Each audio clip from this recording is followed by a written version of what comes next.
C'est dingue le nombre de gens qui viennent pour une session où on ne sait absolument pas du tout ce qu'on va voir. Bonjour à tous. Il est moins quart, on va démarrer cette session. Oui, c'est bon, j'ai l'impression. Pourquoi il a Madonna et pas moi? Donc en guise d'introduction, je vais juste quand même rappeler que on n'était pas du tout prévu. Et on nous a proposé hier soir, parce qu'il y avait un speaker qui ne pouvait pas être là, d'intervenir sur une session, on ne savait pas trop quoi. Du coup, comme titre, on a mis on ne savait pas trop quoi. Et je suis quand même étonnamment surpris de voir le nombre de gens qui viennent à une session où ils ne savent pas ce que c'est. Il faut savoir que Mitsu est très peureux et il voulait rien faire. Et je l'ai vu, il avait du contenu qui envoie du pâté quand même. Voilà. Donc on a regardé un peu ce qu'on avait sur le PC d'intéressant, les éléments sur lesquels on avait bossé récemment, qui pouvaient avoir de l'intérêt pour être partagés. Et normalement, ça va un peu changer la phase de l'industrie. Vous allez revenir à la maison, je pense que si vous avez besoin de justification auprès de votre manager, et vous allez voir les démos. Donc ici, une première illustration du trio. Il y a un jeu quand même. Vous choisissez. Oui, alors on demandera à la fin à travers un tweet sur Twitter qui est le bon, la brute et le truand. Donc il y aura un sondage. Voilà. À vous de déterminer. Alors on aura 3 jeux de démo, peut-être que 2, puisque comme on n'a pas répété, il y a de fortes chances que Seb ne présente rien. Mais non. Mitsu va vous présenter pas mal de choses autour de WPF et d'un moteur très intéressant que vous avez peut-être pu tester tout à l'heure, mais vous allez découvrir comment ça marche vraiment. Moi, je vais vous faire un petit jeu que j'ai codé en WebVR. Et Seb va nous parler de... Je suis désolé. Je vais vous parler de data. Je vais vous parler de synchro de base de données, un projet sur lequel je bosse depuis pas mal d'années déjà. Bon, on voulait pas l'inviter à l'origine, mais bon. Ouais, je les ai obligés. Donc c'est parti. Alors voilà, du coup pour commencer, je vais me faire un peu de pub. C'est bien, il y a des participants déjà. Donc je m'appelle Mitsuru Furuta, je suis venu une seule fois l'année dernière pour la première fois, c'est très sympa, donc je suis revenu. Et je suis un ancien évangéliste comme mes anciens collègues du coup, qui sont là. J'ai passé 8 ans chez Microsoft en tant que speaker technique et j'ai monté une société il y a un peu plus de 6 ans. Et on fait pas mal de choses, du prototypage. Ceux qui sont venus sur la zone expérientielle, vous avez peut-être pu voir un bouton un petit peu magique. Sinon, j'invite les autres à y passer enfin après cette session. Et puis, depuis 2 ans, on édite un logiciel d'animation de réunions à base de post-it. Donc, on est dans le collaboratif. Et du coup, je me suis dit, tiens, je vais l'utiliser, puis je vais expliquer quelques éléments sympas que j'ai rencontrés, donc pas grand-chose, hein, mais vraiment pour aller vite. Et du coup, vous voyez qu'on a un QR code ici. Donc j'ai créé une instance Azure là pour cette démo. Là, je vois tous les gens qui arrivent, c'est cool. Et puis, du coup, ici, on a une pile de post-it. Il y a déjà des gens qui ont commencé à pousser des post-it.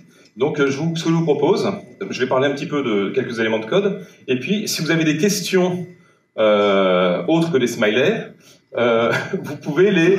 Ah voilà, ça c'était le risque. Donc il y a les noms et les IP. J'allais proposer de faire la modération, voilà. Mais c'est trop tard. Non, trop tard. Ça fait un petit peu d'intelligence artificielle pour expliquer tout ça. Ils n'ont pas tous vu qu'on pouvait envoyer les photos aussi. Mais bon, du coup, si vous avez des questions pendant la session, je vous propose de les empiler ici, et puis on y reviendra tout à l'heure. Voilà. Donc je vais fermer ça pour l'instant. Je vais fermer ça. Donc ce logiciel, donc c'est un client riche ici, WPF, et il fonctionne avec un serveur qui est sur Azure. Et puis donc on a la possibilité, je vais pas rentrer dans 10 000 détails, mais on a toutes les fonctions ici pour gérer un certain nombre de pages. Voilà, on peut faire des page 2. Et puis on peut écrire, le produit s'appelle Yellow. Et puis ici, donc on peut déplacer des post-it qu'on peut éditer. Et puis comme vous l'avez vu, vous pouvez également les créer en tant que participant depuis un navigateur web, depuis vos téléphones. On a également la possibilité de synchroniser ces 2 écrans entre 2 desktops et on voit en live tout ce qu'écrivent les autres salles et tous les post-it qui sont poussés.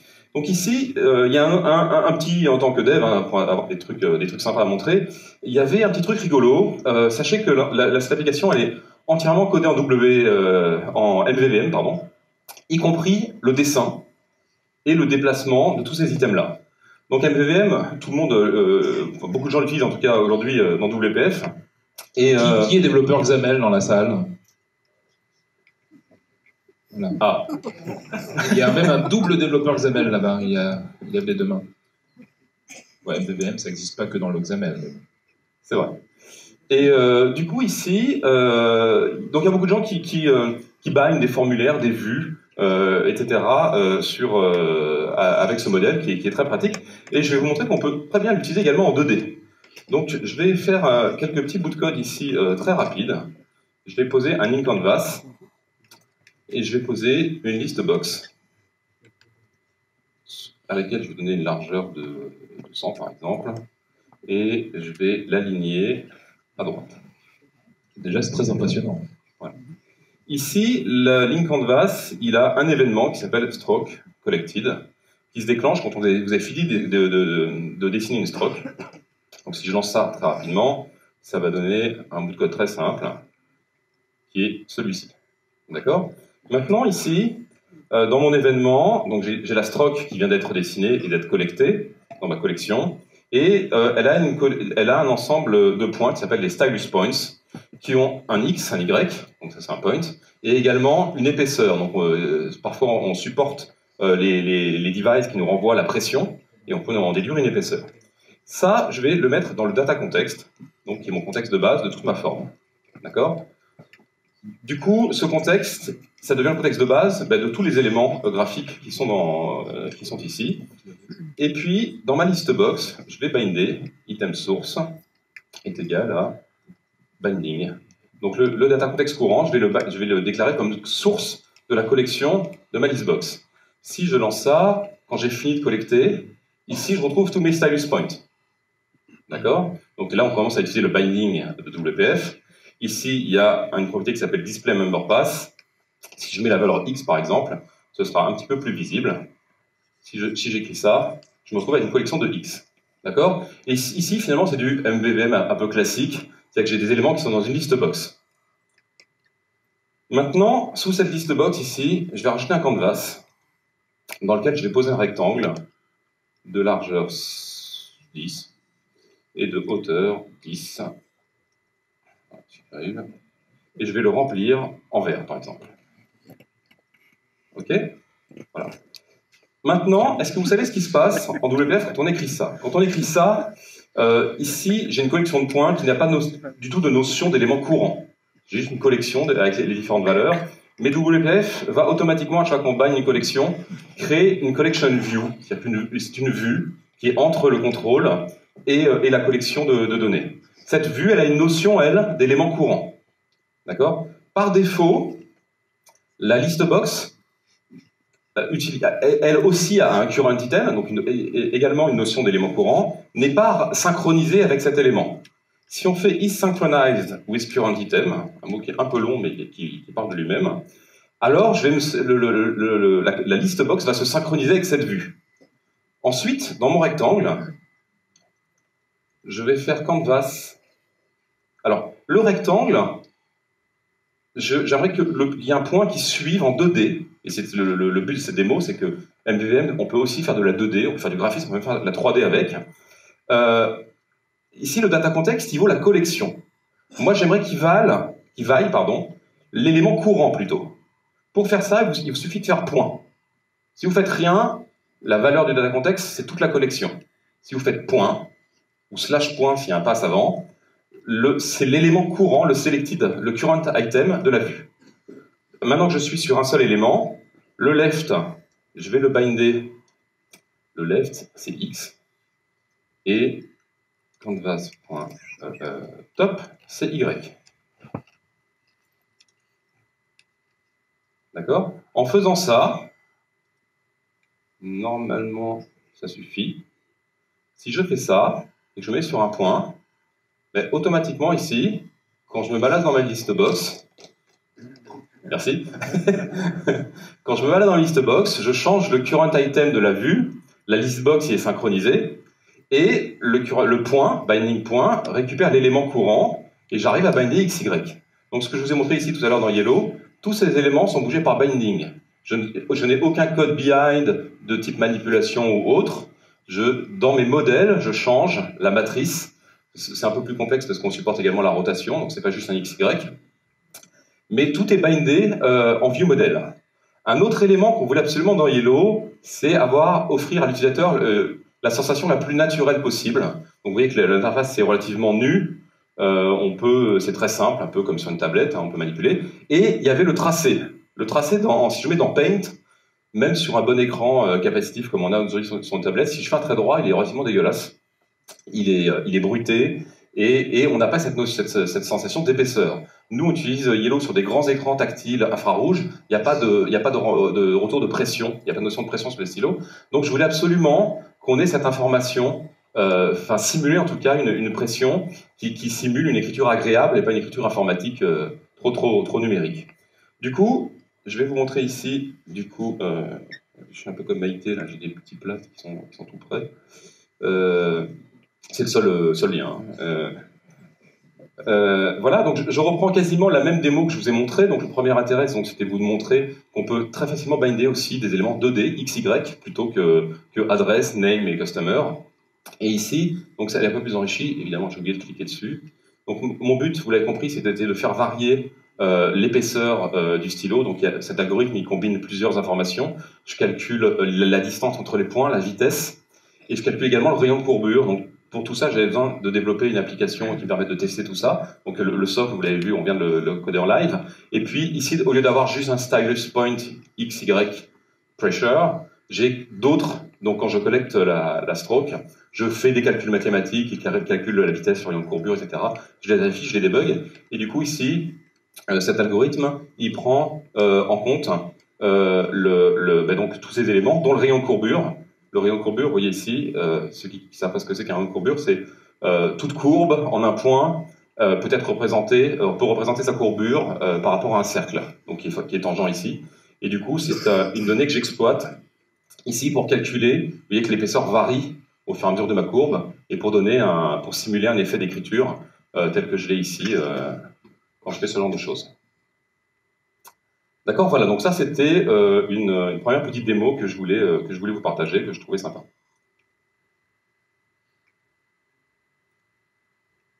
Tu les as scotchés, là. 48 questions. Ouais. Alors, on fera du tri après. Hein. Alors, j'ai fait des slides aussi, voilà, ici. Donc, mini présentation de Yellow, MVVM 2D, voilà ce que j'ai expliqué ici. Billard, je vais commencer par ça. Je suis dans les temps. Il te reste 7 minutes. Nickel.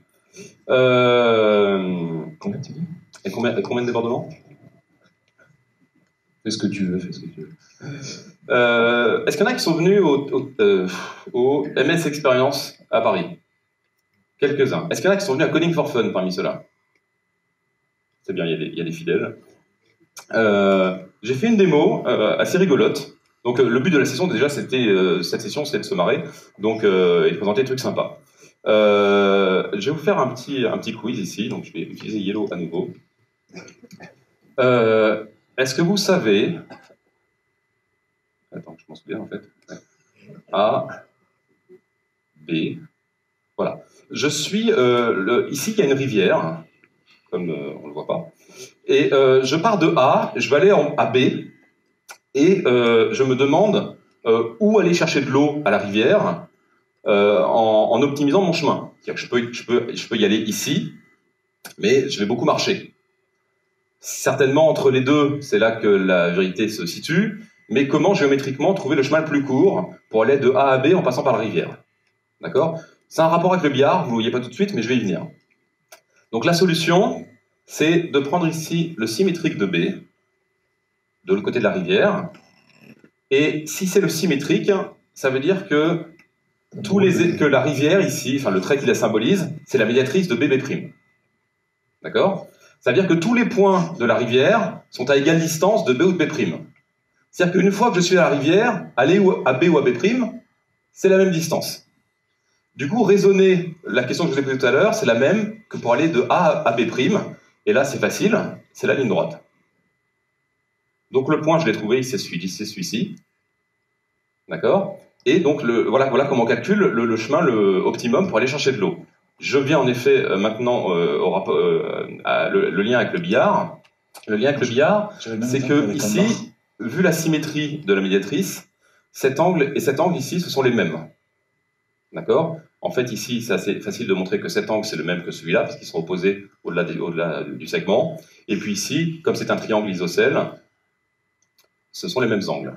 D'accord? Et au billard, quand une bille arrive sur une bande, si on n'a pas appliqué d'effet particulier, elle repart avec le même angle d'incidence avec lequel elle est arrivée sur la bande.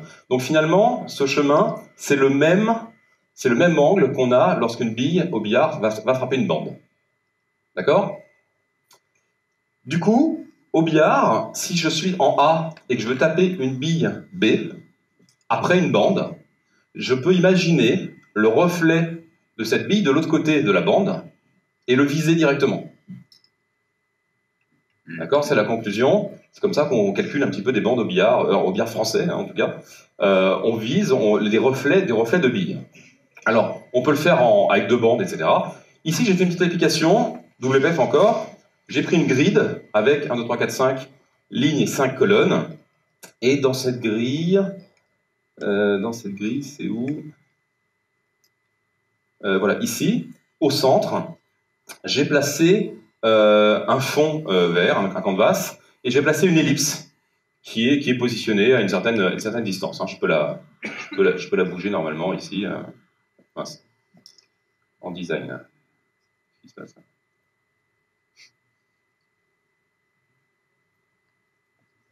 Voilà, bon, bref. Normalement, ellipse.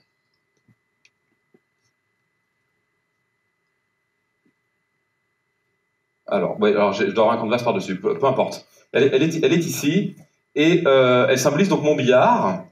Et vous avez vu que je me suis préparé à refléter le billard un certain nombre de fois autour du mien. Et donc l'ellipse, évidemment, représente la bille. Ici, j'ai rajouté un autre canvas qui est ici, mais c'est pas celui-là en fait. Excusez-moi, voilà, il est ici. J'ai rajouté un autre canvas qui est ici. Et j'ai utilisé un visual brush. Un visual brush en WPF, c'est un élément qui vous permet de dessiner, c'est un brush, et en prenant comme source de dessin n'importe quel autre élément qui est dans l'arbre visuel. Donc j'ai pointé ici sur mon mainboard, qui est ici, et il va dessiner, avec cette texture, l'intégralité de mon brush ici. D'accord? Jusque-là, rien de particulier. Mais il a une option ici de carrelage, tile brush. Si je mets tile ici, il va répéter n fois, avec les dimensions de dalle que j'ai fournies ici, le brush. Ok? Ici, il y a une option tile pour inverser sur les X, ou sur les Y, ou sur XY. Moi, je ne l'avais jamais utilisé avant, mais pour le billard, c'est exactement ce dont j'ai besoin. Je pense que le mec qui a inventé ça, il faisait du billard aussi. Ici, sur cet élément, je m'aperçois que cette grille, elle est symétrique à la grille d'origine par rapport à cette bande-là. Tout le monde est d'accord? Pareil pour celle-là, pareil pour celle-là, etc. On s'aperçoit que celle-là, elle est complètement inversée, et donc elle a subi en effet 2 reflets, un vertical et un horizontal. Et du coup, ici, cette bille, elle est symétrique ici, elle est symétrique de l'autre côté. D'accord? 2 symétries axiales reviennent à une symétrie centrale du centre et des 2 axes. Donc je peux faire directement la symétrie centrale ici pour retrouver ma bille ici, si jamais je veux faire 2 bandes. Ici, donc je vais lancer l'application. J'ai rajouté un petit bout de code. Quand je clique, un mouse down qui me tire un trait. Ça, c'est pas méchant, c'est très facile à faire. Dans mon code ici, j'ai rajouté un petit peu de code ici. Voilà.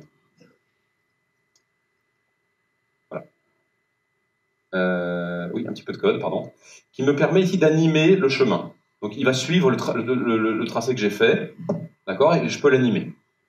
Pour ça, je calcule le vecteur ici, et je le multiplie par le pourcentage d'avancement pour qu'il évolue, et puis je mets à jour les points. Maintenant ici, et c'est la dernière étape, j'aimerais que ce trait soit reflété. C'est-à-dire que si je fais ça, j'aimerais qu'il parte ici. D'accord? Donc l'idée est la suivante, c'est si je fais un trait n'importe comment, imaginons que toute ma feuille ici, ce soit un papier calque.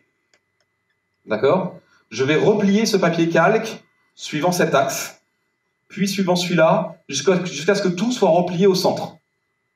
D'accord? du coup, tous mes traits vont se superposer sur l'emplacement central. Comment j'ai fait ça? Alors là, je suis obligé de le coder.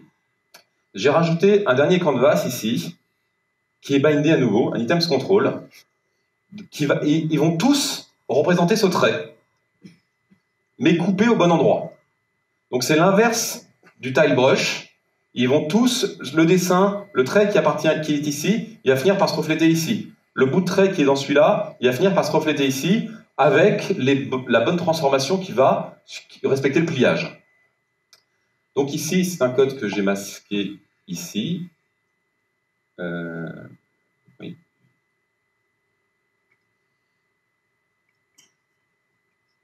Voilà. Et donc, le code, je le fais une seule fois, hein, c'est au début, pour tous les X et les Y, donc pour les 25 cellules que j'ai fait, ici, je vais calculer le bon élément que je vais, le bon rectangle à aller capturer. Et ici, je vais reprendre ce rectangle, il va être répété dans mon item source, dans mon item control, ici, autant de fois que j'ai répliqué de copies du dessin. Du coup, ici, si je fais ça, alors maintenant, on va le faire pour de bon. Si je vise en une bande d'aller sur cette bille, si je fais mon avancement, il va être reflété pour aller directement sur la bille. Si je veux faire deux bandes, je vais viser ici. Et il va s'animer et il va se refléter jusqu'à la bille. Donc bon, ça marche à tous les coups, hein, je ne vous cache pas le truc.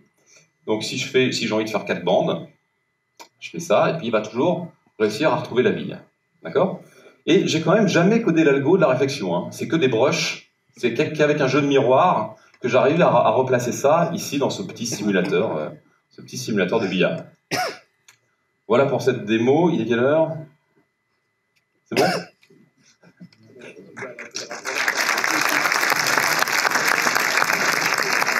Attends, je termine tout cela. J'en ai pas pour longtemps, merci. Donc ceux qui ne sont pas venus voir ce bouton, je vous invite à venir le voir. Je l'ai rebranché tout à l'heure sur la zone d'expérience. C'est un bouton assez rigolo qui en fait propose de marcher. Oui, de marcher. C'est juste un bouton rotatif dont on peut faire varier le frein. On peut le freiner ou le rendre très libre. Et du coup ici, je l'ai projeté dans plusieurs scénarios. Où on ressent, par exemple ici, l'altitude, là c'est dur de monter, c'est facile de descendre. Je vous invite, alors bon, ça s'explique pas trop, il faut le manipuler. Et en tout cas, tous les gens qui l'ont vu, ils m'ont demandé, mais comment j'ai calculé les buffers de frein, justement, comment j'ai paramétré ça? Et je vais juste vous montrer ça, du coup. Ici, il y a tout un cheminement. Est-ce que tout le monde voit la ligne rouge, là? Alors c'est rouge sur rouge, hein, pour le coup. Mais ici, il y a un graphe, d'accord, qui symbolise les différentes montées, etc. Moi, évidemment, toute cette scène, elle est un peu complexe. Je l'ai fait par mon designer en 3D, qui m'a rendu une vidéo. Et cette scène, en fait, il m'a fait une coupe. Il m'a fait une coupe ici, de son modèle 3D, une coupe 2D. Et du coup, j'avais une image. Avec cette image, et c'est juste ça que je vais vous montrer, avant de passer la main à mes petits camarades. Cette image ici, c'est où déjà? C'est ici. J'ai fait un algorithme qui recherche les limites. Donc là, c'est pas trop dur. L'image ici, je parcours les pixels. Puis dès qu'il y a du plein, et donc ça permet de détourer ce que vous avez vu, le tracé uniquement. D'accord? Donc j'ai le tracé de la limite de mes pixels qui sont dessinés. Ensuite, ici, j'utilise un algorithme qui va simplifier et réduire le chemin quand il y a beaucoup de points qui sont alignés, pour réduire un petit peu le chemin.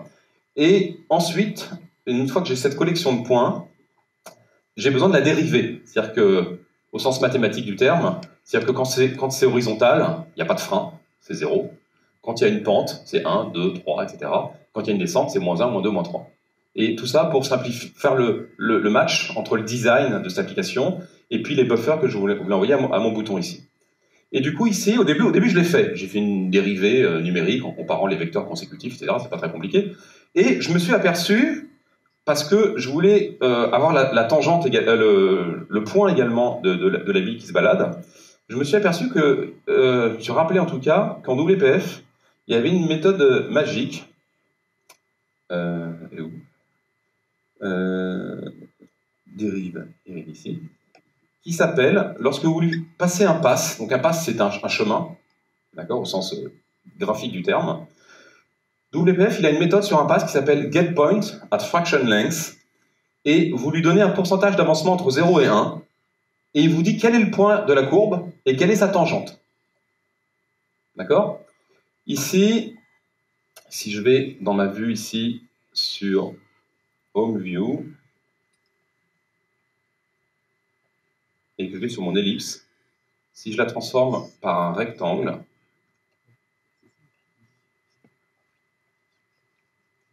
vous allez voir qu'en plus d'être correctement positionné, je peux également être correctement orienté.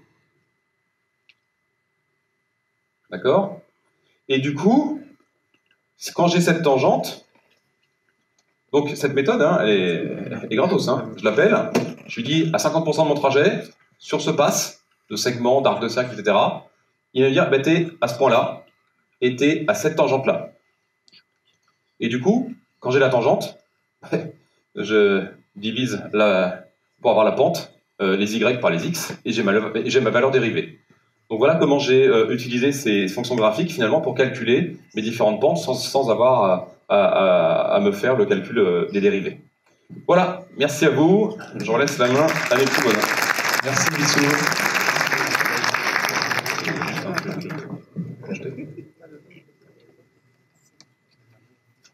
Merci de l'avoir écouté jusqu'au bout.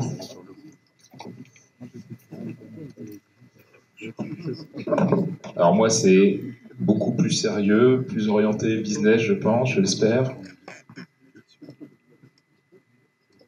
It's connecting.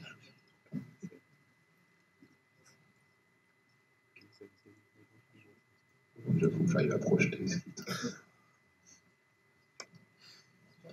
C'est un soft dessus, ça sera après.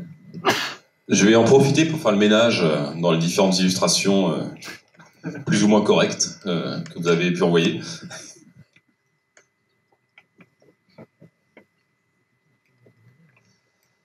Ok, vous voyez là? Ouais. Alors, moi j'étais en Finlande ce week-end pour tenter de rentrer le Père Noël. Je ne l'ai pas trouvé.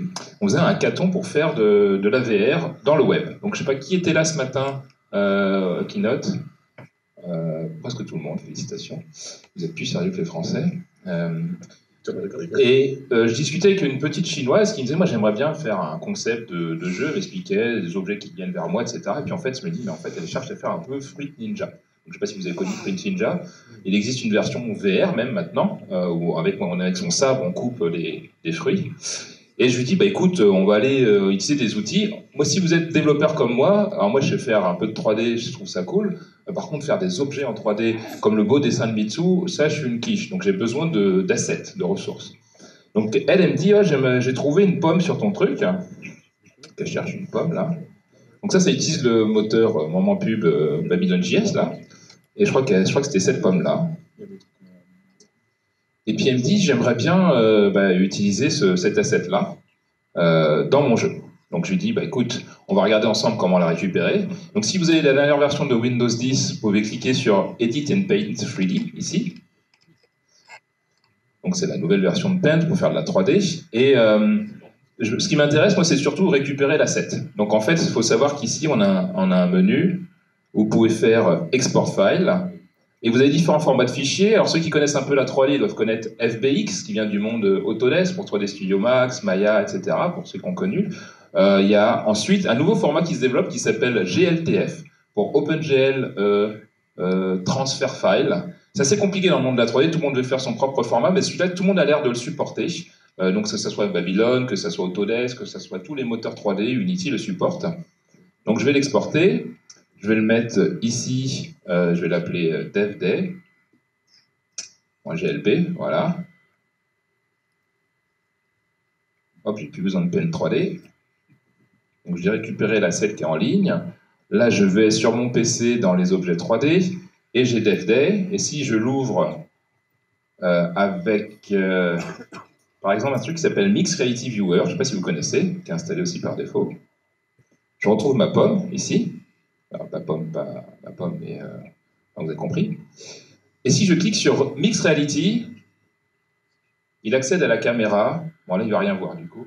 Mais si vous avez une surface, essayez de trouver un endroit où il va foutre la pomme. et ensuite c'est censé vous suivre. Plus ou moins. Voilà, bon, voilà. Ça fait n'importe quoi, mais il vaut mieux avoir une bonne visibilité. Et ça fait un truc de réalité augmentée un peu à la ARKit, vous voyez. Donc sachez que c'est présent dans Windows 10, il y a peu de gens qui le savent, donc c'est rigolo si vous avez une surface, vous visez en face de vous, puis vous pouvez tourner autour de l'objet, un peu comme, c'est un peu le HoloLens du pauvre, quoi, pour le coup. Ouais, parce qu'il faut quand même un petit peu d'argent pour le HoloLens, pour l'instant. Donc j'ai mon objet, et nous en fait dans Babylone, on a la possibilité de charger ces objets, donc on a une sandbox qu'on avait développée pour... notre ami designer, qui ne voulait pas écrire la moindre ligne de code, même si c'était du JavaScript. Donc on prend son objet ici, je vais prendre mon devdesk.glb, donc c'est un fichier binaire. Nous, on détecte que c'est du GLTF, on charge notre loader qui va bien, et on l'affiche dans Babylone. Alors c'est normal, à l'origine on était sur Babylone, mais dans Remix 3D, je l'ai récupéré dans Pen 3D, et je le recharge dans le même moteur d'origine, sauf que là j'ai plus un player particulier, c'est une asset que je peux utiliser. Donc je montre ça à la petite chinoise, charmante au demeurant, et je lui dis, bah, maintenant l'étape d'après, c'est qu'il va falloir que tu manipules cet objet par code. Donc là, je charge dans Babylone sur notre playground, donc c'est écrit en TypeScript, Babylone, mais ensuite on peut écrire ça avec du JavaScript. Donc bah, là, je lui montre comment charger la pomme. Et déjà, on voit un petit souci, alors que ma caméra elle est au centre ici, elle pointe vers le 0. On voit que c'est pas tout à fait aligné. En fait, si j'affiche ici un peu les propriétés de mon mesh, toc, je vais aller sur le mesh. Donc ça, c'est un debugger qu'on a intégré. On voit déjà que Remix 3D charge les meshs avec, je sais pas, plusieurs niveaux de nœuds, pourquoi pas. Je peux afficher ce qu'on appelle la bounding box. Là, ça va être intéressant en fait, parce que le but du jeu, ça va être de prendre un espèce de sabre, et quand je vais toucher la pomme, la faire péter. Donc avec un effet de particules. Donc ça, c'est la zone de collision. Bien sûr, en fait, pour des raisons de performance, en 3D, on ne va pas tester facette par facette si ça touche. Il y a un objet qui agit comme finalement imposteur, et c'est lui, on va tester contre les faces d'un cube, ça coûte beaucoup moins cher que de tester contre la surface courbe de la pomme. Donc c'est comme ça que tous les jeux fonctionnent. Ensuite, on a besoin de plus ou moins de précision, d'un mesh plus ou moins adapté. Autre souci, alors ça marche bien. Par contre, si j'affiche, vous voyez, le point de pivot de l'objet, on voit que c'est pas au centre de la pomme. Ça fait que si je la fais tourner sur certains axes, comme par exemple, pas ici, voilà. Là, elle tourne sur l'axe des Y. On se dit, bon, ça a l'air d'être plutôt pas mal. Si maintenant je la fais tourner sur l'axe des X, donc X, ça va être dans ce sens-là. Hop. Si je relance l'ensemble, là, on va voir que it's merdouilling a little bit. C'est de l'anglais, ça veut dire il y a un problème sur le point de pivot. Ouais. Vous voyez, ça ne devrait pas tourner comme ça normalement. Donc en fait, du coup, on peut recalculer le point de pivot. Alors la technique consiste à... Où est-ce que c'est? C'est ici, le code il est ici. Hop, en fait, on va récupérer... Il y a deux finalement imposteurs, une sous forme de sphère, une sous forme de cube. Je récupère la sphère qui va toucher tout le contour de l'objet parfaitement. Je vais trouver le centre de la sphère, la position par rapport au point de pivot actuel, je vais redéplacer le point de pivot correctement au bon endroit, et comme ça j'aurai résolu ce problème de rotation, et ma pomme maintenant elle tourne correctement. Alors ce que j'ai rajouté en plus, c'est que automatiquement, dans ma boucle de rendu, je fais partir la pomme d'assez loin pour qu'elle arrive vers ma propre pomme, pour le coup. J'avais jamais pris conscience qu'en anglais ça ne faisait pas du tout ça en fait, donc vers ma gueule du coup. Et quand ça dépasse quand c'est un peu dans mon dos, je considère que je l'ai loupé, et je le dégage, et je le fais réapparaître au début. Donc là, bon, j'avais un mécanisme de jeu. J'ai commencé aussi à récupérer mes contrôleurs, ici, mes contrôleurs VR. Et ce que je fais sur mes contrôleurs VR, c'est que j'essaye de parcourir la géométrie du contrôleur, et je vais créer un cylindre que je vais poser par-dessus. En fait, je vais trouver où se trouve un point particulier de mon contrôleur qui est ici. Je vais associer un cylindre, donc je vais dire ton papa, ça va être ce contrôleur, et je vais mettre un cylindre dessus, et du coup, quand je vais bouger mon contrôleur, automatiquement, ça va bouger le cylindre attaché avec ce truc-là. Et c'est ce cylindre-là qui va agir comme méchant pour la pomme, c'est-à-dire que c'est le cylindre avec lequel il va toucher la pomme disparaît, la pauvre. Alors maintenant, une seule pomme, ça c'est chiant. Donc, le jeu est multi-pomme. J'entends des gens rire, c'est très très sérieux là. Et la manière dont on fait ça, ce sont des instances. Alors, on en parlait en keynote ce matin, vous disiez faites attention au draw call. Typiquement, la première idée qu'on peut avoir quand on ne maîtrise pas tout à fait la 3D, c'est de se dire je vais créer un objet en mémoire et faire une mise à jour de chacun de ces objets de manière indépendante. Donc là, il y a 10 pommes, hein, ça devrait aller. Hein. Mais imaginons que je décide de faire une version à 1000 pommes. 1000 pommes qu'on déverse sur la tronche. Il faut que je puisse garder un bon niveau de performance. Surtout en VR, je vous en parlais. Si ça se met à ramer parce que j'ai trop de pommes à l'écran, ce serait bizarre. Donc on utilise un mécanisme d'instance. Les instances, en fait, on va créer l'objet une fois en mémoire dans le GPU avec la géométrie. Et on peut utiliser des particularités des instructions du GPU pour dire cet objet-là, maintenant que tu l'as en mémoire, tu vas le dupliquer. On va dupliquer la texture, la géométrie associée. Ils vont par contre avoir une existence séparée en termes de propriétés de rotation et de position. Donc en termes du coup de performance, c'est nettement plus intéressant d'avoir un seul objet qui va être dupliqué par le GPU et on va pouvoir avoir quelque part une seule instruction qui va partir de côté CPU. Donc ça, c'est une technique qui est bien connue. Et là, ce qu'on voit, c'est que j'ai récupéré un petit shader. On va le voir, c'est Sébastien qui va jouer au jeu, hein, je pense. Ouais, du coup, il va vous faire la démonstration. Et donc là, ce qui nous manque maintenant, c'est la possibilité de charger les contrôleurs. Donc, il faut l'allumer. J'ai rajouté la possibilité de basculer en VR ici. Hop. Donc, j'ai fait une petite UI. Alors, il faut savoir que... ouais, prépare-toi. Hein, ça, ouais. Il faut savoir que lorsque vous faites du web... J'imagine que vous avez l'habitude de faire des éléments HTML. Si vous avez fait... Là, il y a un canvas qui est en 3D, et souvent, les gens mettent par-dessus une interface en HTML, bien sûr, qui sont des éléments du DOM. Ah, ça marche bien, le son. Hein, ouais. Et en VR, le canvas est en plein écran, donc on ne voit plus les éléments HTML. Donc là, j'ai rendu des éléments dans le canvas, avec des propriétés de notre moteur, de manière à quand je vais basculer le canvas en plein écran, je vois toujours des éléments graphiques avec lesquels je peux interagir. Je ne sais pas si j'étais clair. En gros, il n'y a que le canvas en plein écran, donc il faut tout rendre dans le canvas. Ce qui est un peu embêtant si vous aviez l'habitude d'avoir un site web, vous aviez une partie du rendu en 3D dans le canvas et la configuration, on va dire, de l'expérience 3D en HTML. Là, en VR, il faut tout faire dedans. Mais vas-y, rentre dedans, fais-toi plaisir. Tu me dis si ça marche. Donc, on va voir, c'est une turbo quiche, lui, mais il est rigolo. Et les gens, et le jeu est très très con. Pour l'instant, j'ai pas fini le gameplay, mais déjà, je trouve que les gens qui sont venus le tester se sont bien marrés. Alors, j'ai rajouté du son aussi, qu'on va les couper. Oui, je suis là. Donc là, ce que je vais faire, mon cher ami, il aime me caresser. On a des relations très particulières entre collègues. Donc là, tu devrais voir quelque chose dans le casque. Enfin, là, c'est en train de charger. Est-ce que tu peux montrer ensuite aux gens qu'on voit le contrôleur? Voilà, donc on a rajouté le petit laser dont je vous parlais. Là, c'est un effet de particules quand il va toucher les pommes. Est-ce que tu... là, c'est là. Et tu te rappelles, il faut appuyer sur le truc en dessous pour viser. Et tu appuies sur la gâchette, tu fais Start.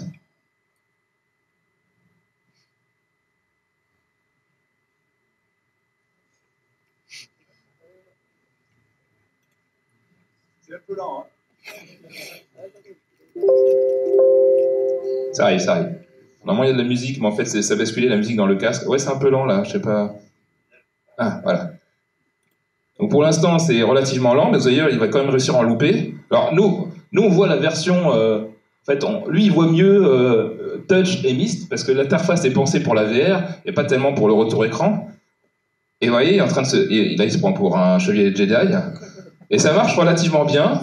Et donc j'ai codé ça en 5 heures samedi à Helsinki parce que pour expliquer à la fille comment on pouvait faire ça. Et je vais continuer le jeu parce que je m'aperçois que c'est tout con, mais ça fonctionne bien. Voilà, donc il peut y jouer des heures, je pense. Alors, je vais vous présenter la future version sur laquelle je vais développer et je terminerai là-dessus. Du coup, je me suis dit, bon, mon laser c'est sympa, mais j'aimerais bien faire mieux. Puis ceux qui me connaissent un petit peu savent que je suis un petit peu monomaniaque d'une licence connue. Voilà, Star Wars. Et je vais remplacer, du coup, on peut, au lieu d'afficher le modèle du contrôleur, je peux afficher un modèle 3D que je veux. Donc je vais mapper le sabre laser à la place, donc du coup ce sera cool. Je pourrais péter des pommes au sabre laser. Qui n'a pas rêvé de faire ça? J'imagine que comme moi, vous avez toujours rêvé de faire ça depuis tout petit. Et ensuite, bon, en cherchant sur Mix 3D, Alors, je vous demande l'avis du public, savoir. Je pense qu'il y a une version sabre laser où je pète les pommes. Il me reste à déterminer comment les pommes viennent vers vous. Voilà. Et quand je commence à chercher, et là je dis, dis-moi pas que c'est pas vrai. Une banane pistolet, quoi. Je sais pas qui a créé cet asset, mais je l'aime fortement. Et c'est obligé, je vais remplacer. En plus, on parlait d'un film avec Mitsu, c'est lequel R.I. je sais pas quoi. R.I.P.D. Je sais pas si vous avez vu le film. Apparemment, il y a une séquence où il tire avec des bananes, je sais pas quoi. Et là, là, je l'imagine trop. Regardez, en plus, c'est la forme de mon contrôleur, c'est un truc de débile. Et donc, je vais pouvoir tirer. Alors, je sais pas ce qu'elle va envoyer la banane. Reste à déterminer, mais je sais pas, moi, des abricots, peu importe. Pour choper les viseurs, c'est quand même pas gagné, quoi. Mais je pense que tu pourrais regarder comme ça, tu vois. Non, mais depuis la banane, ça cache le. Bon, bref. Ouais. Et donc, bon, voilà, dans les étapes de développement, j'en suis là. Si un jour je deviens très très riche grâce à ce jeu, vous pourrez dire j'étais là au début, quoi. J'ai participé à cette aventure et je lui ai conseillé de prendre la banane. Et moi j'étais bêta-testeur. Et que lui était bêta-testeur, ou alors on n'oubliera jamais, ce qui est quand même beaucoup plus probable. Et je vous remercie. Bravo.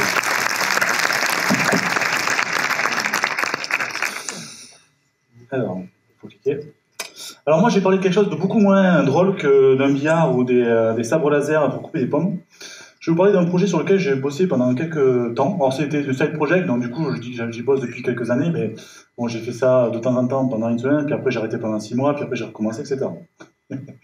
Et donc j'avais fait une reprise d'un vieux framework qui s'appelle le Sync Framework, que j'avais adapté pour à l'époque la sortie de Windows 8. Et donc je l'ai développé, je l'ai committé sur GitHub, et puis ça a plus ou moins bien marché.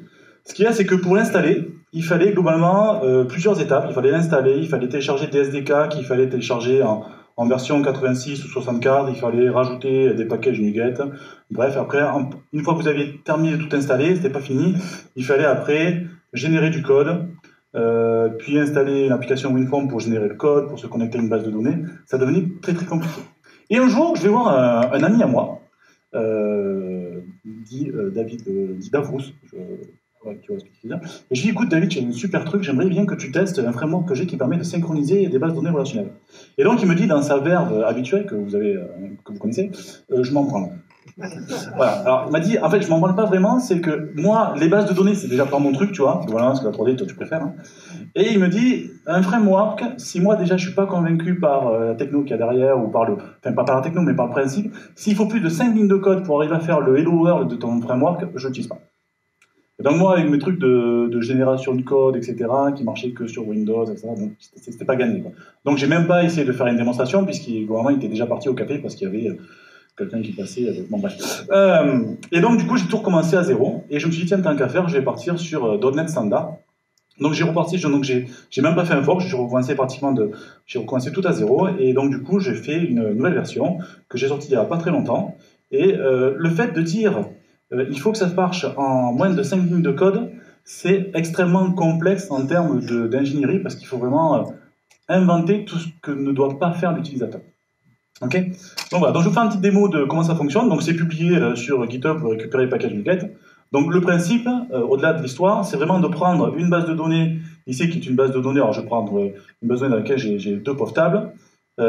Et globalement ici c'est de prendre une base de données ici et de la répliquer sur un autre serveur. Bon, pour les besoins de la démo, je vais faire ça sur le même serveur SQL, mais vous imaginez très bien que ça peut être une autre base de données sur un autre serveur, voire même au travers d'un proxy web, parce que vous n'avez jamais exposé votre serveur principal sur le web. Donc ici j'ai une autre base de données qui s'appelle Northwind Client, qui est vide, qui est vraiment, j'ai juste fait un create database, il n'y a même pas de table dedans, donc c'est vraiment quelque chose de complètement vide. Okay. Et donc l'idée c'est de faire, donc j'ai déjà fait moi comme mes petits collègues, j'ai fait déjà un petit peu de code pour aller plus vite, donc j'ai créé des chaînes de connexion, et c'est mon fameux hello world, donc le principe moins de 5 lignes de code. Ok, pour que tu puisses bien mon petit Seb. Voilà. Donc j'ai juste fait une petite méthode statique que je vais lancer. Donc pour faire ça, je vais rajouter des packages NuGet. Donc là je travaille en local, c'est pour éviter les problèmes d'internet, tout ça. Et donc vous voyez que j'ai plusieurs packages. Et on voit MySQL, SQLite, SQL Server, parce que j'ai voulu aller au-delà de mon premier projet, qui ne marchait qu'avec SQL Server et SQLite. J'ai dit, je veux que ce soit multi-base de données avec des providers que j'ai créés. Donc, il y a encore celui pour Oracle, pour Maria, pour plein d'autres Postgre, plein d'autres bases de données qui viendront au fur et à mesure, suivant si j'ai le temps de les faire ou pas. Donc ici, on va juste installer SQL Server, puisqu'on va synchroniser de base SQL à SQL. Donc je vais juste installer ça, ça va assez vite. Et voilà. Donc là, encore une fois, je suis sur une application de .NET Core, donc ça marche sur environnement Windows, mais ça marche aussi sur un environnement Linux sans souci. Hein. Et donc ici, globalement, donc là, on va commencer à compter un petit peu les lignes de code. Donc je le mets ici. Donc je vais créer ce qu'on appelle donc un provider, donc c'est SQL Sync Provider. Je vais faire un petit using. Voilà. Donc ça, c'est le serveur, on va dire. Hop, voilà. Je vais lui passer une chaîne de connexion. Donc ça va être celle-ci. OK. Après, je vais faire la même chose pour le côté client. Donc 2 lignes de code. Hop, voilà. Donc on est d'accord, la première base de données est pleine, et la deuxième, il n'y a même pas de table créée dedans. Et après, je vais faire ce qu'on appelle un sync agent. OK, donc il faut que je fasse encore un petit using. Et je vais lui dire, ben, écoute, cet agent-là, c'est lui qui va gérer la synchronisation. Je vais lui dire, tu prends le client, tu prends le serveur, et donne-moi la liste des tables que tu veux synchroniser. Donc c'est un tableau de string. Donc vraiment pas très compliqué. Je lui dis, donc tu prends la table. Alors je crois que dedans il y a Customers, et il y a Région.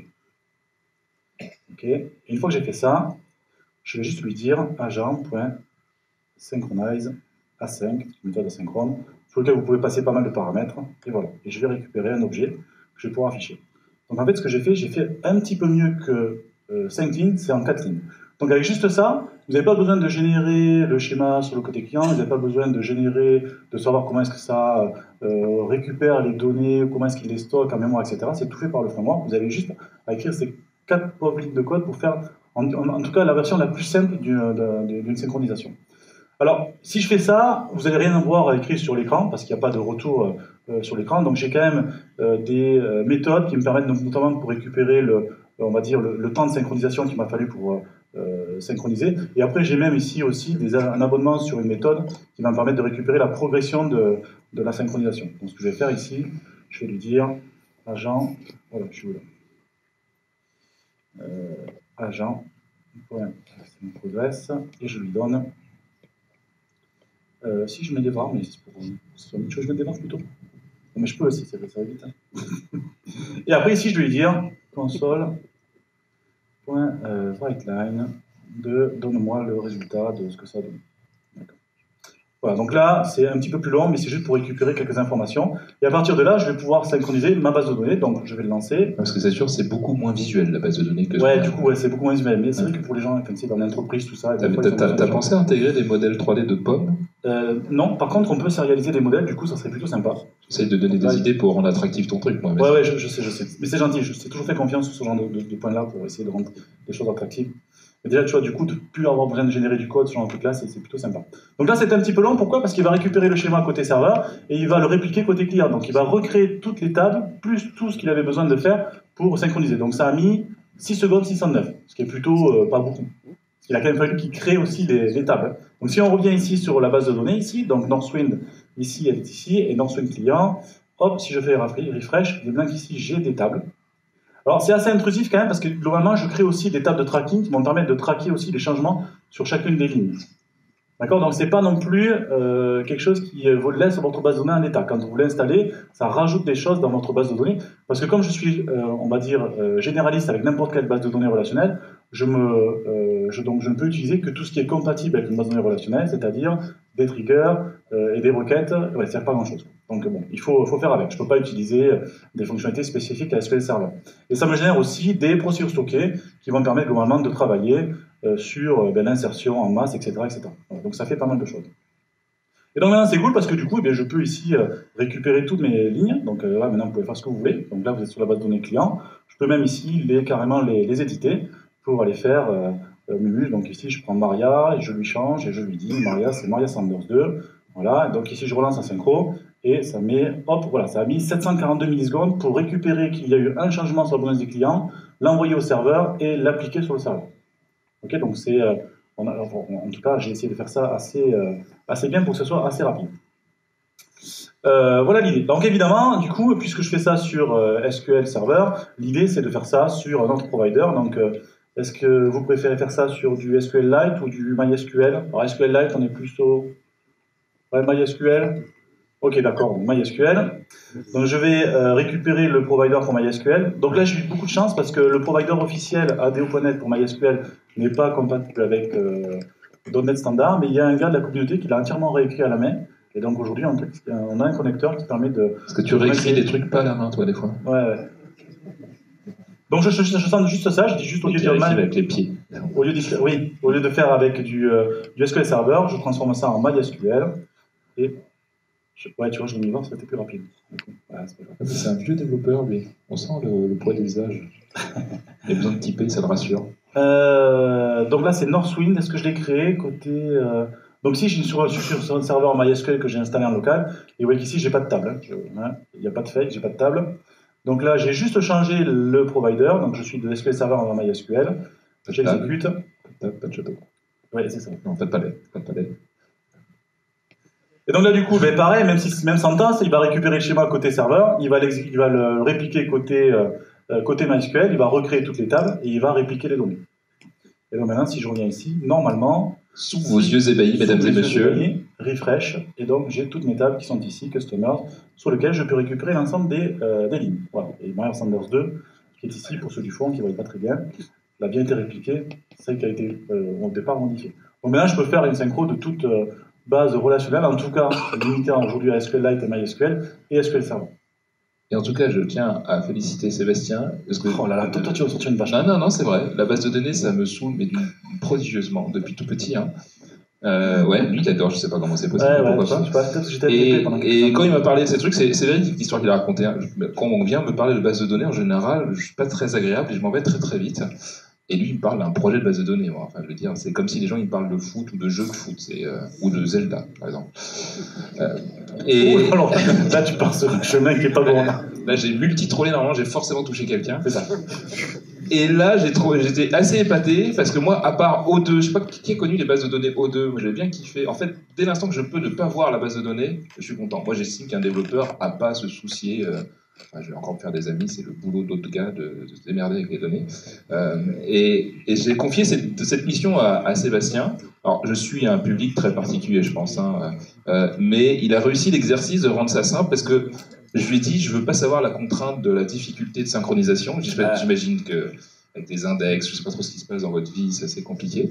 Et ça marche plutôt bien, donc je tiens à te féliciter, Sébastien. C'est filmé, on est bien d'accord. Hein. Je vais te bien sûr. Vous l'avez celle-là. Non, mais tu as répondu vraiment aux besoins. C'est-à-dire que moi, en fait, ce qui m'intéresse, c'est de stocker des informations locales et qu'à un moment donné, qu'elles se retrouvent persistées de l'autre côté. La manière dont ça fonctionne, de faire les choix de synchronisation, d'optimisation. Je lui dis, faites des choix pour moi. Peut-être que ce ne sera pas les meilleurs, mais ça m'en rendra heureux. Quoi. Good. Oula. Donc merci beaucoup à Sébastien d'aider les gens comme moi qui sont un petit peu particuliers, j'ai bien conscience. Non, je n'ai pas fini. T'as pas fini? Non, je n'ai pas fini. Ah bon. Encore 10 minutes, tu rigoles quoi. Ah, il y a une question? Attends, il me reste 2. Ouais, ben ça va, c'est 40. Non, mais parce qu'en fait, c'est pour aider les gens. Je vois que les gens, ils sont en souffrance. Là, j'essaie de couper court à tout ce... Non, mais je suis sûr qu'ils sont super intéressés, n'est-ce pas? Voilà, merci. Tu vois, le truc, tu vois, c'est mieux. Ouais, je me tais. Ah, d'accord. Alors, l'idée, c'est aussi de dire, bon, pour les plus perspicaces, oui, mais j'écris du code côté client, finalement, dans lequel je configure les tables à synchroniser. C'est pas forcément très... Enfin, on ne confie pas cette tâche au client. Hein. C'est ce que j'allais te dire. Voilà. À l'application cliente. C'est à la fin de la présentation, en fait, ça se fait pas, en fait. Voilà, c'est ça. Donc l'idée, et puis aussi, on n'expose pas sa base de données serveur, on va dire. Si vous faites du SQL Server vers du SQLite, par exemple, pour une application UWP, on n'expose pas le serveur SQL directement. Il est toujours derrière un proxy web, par exemple. Donc l'idée, c'est aussi de dire, eh bien, ce qu'on peut faire, on peut, au lieu d'utiliser donc des providers directs, on peut utiliser ce qu'on appelle des providers proxy, qui s'appellent des web proxy ici, qui va remplacer le provider côté client par des appels HTTP vers une application ASP.NET Core.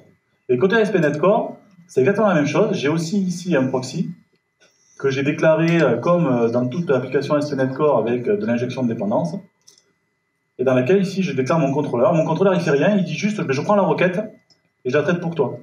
Et côté web, vous avez ici toute la configuration dans laquelle eh bien, j'ai les clients, enfin j'ai les tables, et j'ai même ici aussi un mode de batch. C'est-à-dire que globalement, on ne peut pas dire, quand je synchronise une base de plus de 100 mégas, je ne peux pas envoyer une requête qui fait 100 mégas de données. C'est pas possible, ça ne marche pas.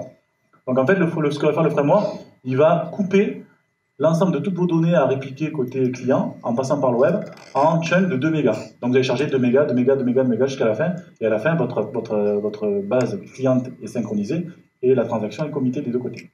Okay, et donc du coup, ce qui fait qu'au côté client, vous avez ici, vous avez pratiquement rien, quoi, si ce n'est la base côté, on va dire, côté client, et juste une URL qui vous donne juste l'URL du point d'accès. Ce qui est bien, c'est que du coup, avec cette technique-là, vous protégez votre serveur de données, et deux, toute la configuration se fait côté serveur. Donc si jamais un jour la configuration change, votre client, il n'a rien à faire, vous n'avez pas besoin de redéployer quoi que ce soit.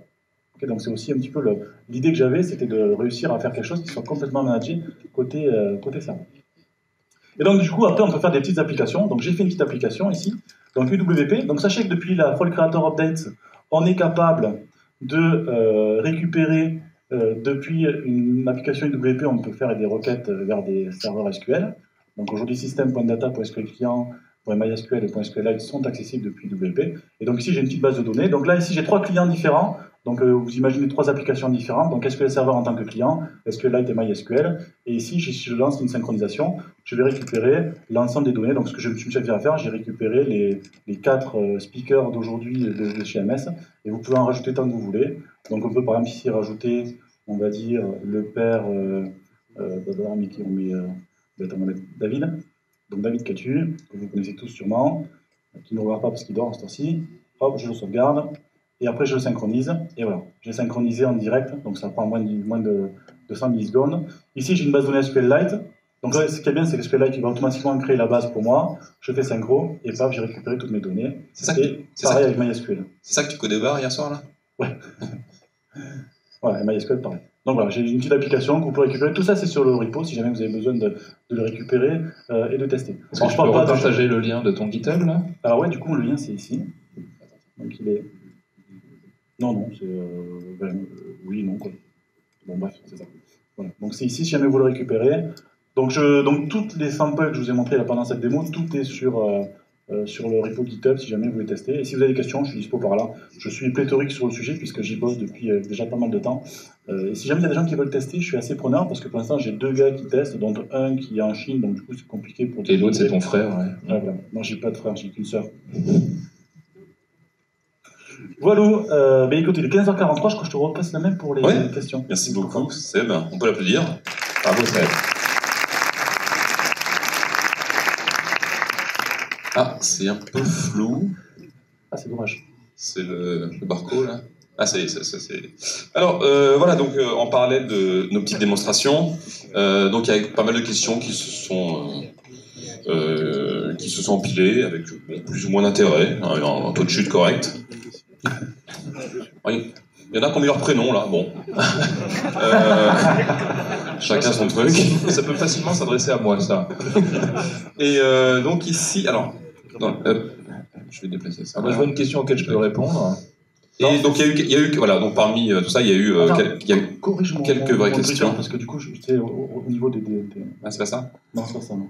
Non, c'est au niveau du followers, tu étais encore un peu derrière. C'est Sébastien Pointertus. Oh, je sais. Tiens, vas-y. Il était précurseur, il savait qu'un jour il y aurait 12 000 caractères dans Twitter, donc il y a un alias. Tiens. Non, il n'y a pas de point, Alors, c'est quoi l'application F12 sur le PC de David? J'imagine que vous faisiez référence au truc qui permettait d'inspecter la scène. Je sais pas qui a posé la question. C'est Denis. Dans la taskbar. C'est le... Hein? J'ai un truc. J'ai quoi dans la taskbar? Ah, F12. C'est le F12 de Edge qui me permet en fait, quand j'ai des instances, pas forcément de Edge qui tournent, mais d'une application UWP, JavaScript ou autre, de pouvoir m'accrocher, de retrouver le process et de l'inspecter. Et tu peux le trouver si tu cherches, il s'appelle F12 Launcher, un truc comme ça. Et je l'ai peint parce que des fois ça me permet de retrouver la bonne instance de Edge. Parce qu'il n'y a pas que Edge qui a le moteur de Edge, mais les applications UWP. D'accord. Peut-on avoir le source du carré vert? Bon, alors il n'était pas très long, mais c'est vrai que j'étais rapide. Donc j'ai mis nos comptes Twitter. Donc moi, Mitsufu, redemandez-moi qui a posé la question. Là, je le copierai rapidement quelque part. Un Git dispo, c'était pourquoi? Qui a posé cette question? Est-ce que tu peux donner le code source Ah, de tout ton application? alors non. Alors, Donc en fait, ça fait que on les essaie gens d'en vivre en fait. Donc c'est pas un produit open source, c'est un produit c'est un produit qu'on vend. Ça me tue, ça. Ouais, c'est gratuit. Tout est gratos, ce que je vous ai montré. Cela dit, quand on aura atteint le million d'utilisateurs, je me poserai peut-être la question. Ouais, Voilà. je vais payer par MS, mais peu importe, tu vois, Babylone, c'est grave. Alors du coup, s'il y en a qui ont un peu d'intérêt pour ce produit, vous avez pas mal d'infos ici là sur le site dédié au produit. Non seulement il le donne pas, mais en plus il vend le truc là. T'as vu ça? Cela tourne sous quel service Azure? J'imagine que c'était pour moi aussi là. C'est du classique, c'est que du web app avec du SQL. C'est une instance que j'ai montée en un quart d'heure avant de démarrer la session. Il y a, on est stateless, et il y a du signalaire avec un backend de synchro, et voilà, donc assez classique. Socket.io, tu veux dire? Non, c'est signalaire. Des WebSockets. Ah. Oui. Et on vend aussi le produit chez le client en on-premise. Donc il n'y a pas de spécifique Azure particulier. Merci Mitsu, carrément. Ben, merci à tous. Et puis j'espère que ça vous a plu quand même pour une session pot pourri quand même. Pour le vote, qui est le bon, la beauté, le truand, il faut donc sur le hashtag DD17, vous mettez nos Twitter et à qui vous pensez qu'on appartient, et puis à la fin on computera tout ça. Et vous ne gagnez rien, C'est ça, parce que absolument c'est rien. un projet, donc on est venu avec rien. Donc Mais on vous dira qui est le bon, la beauté, le truand. Voilà, Et pour merci ceux qui veulent en voir plus sur ce bouton, là, je vais le rebrancher dans la zone d'expérience en sortant là. Merci à vous. Merci beaucoup.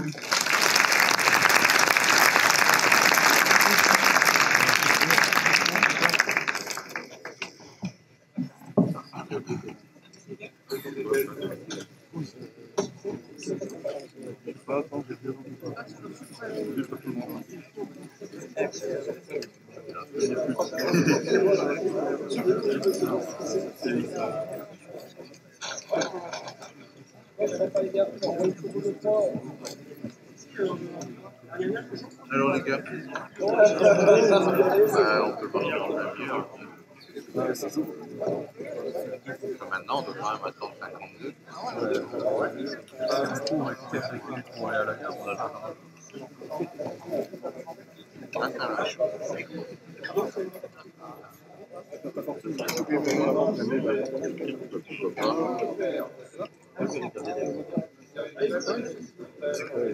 c'est la moitié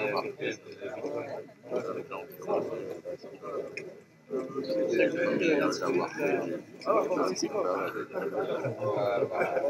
vrai que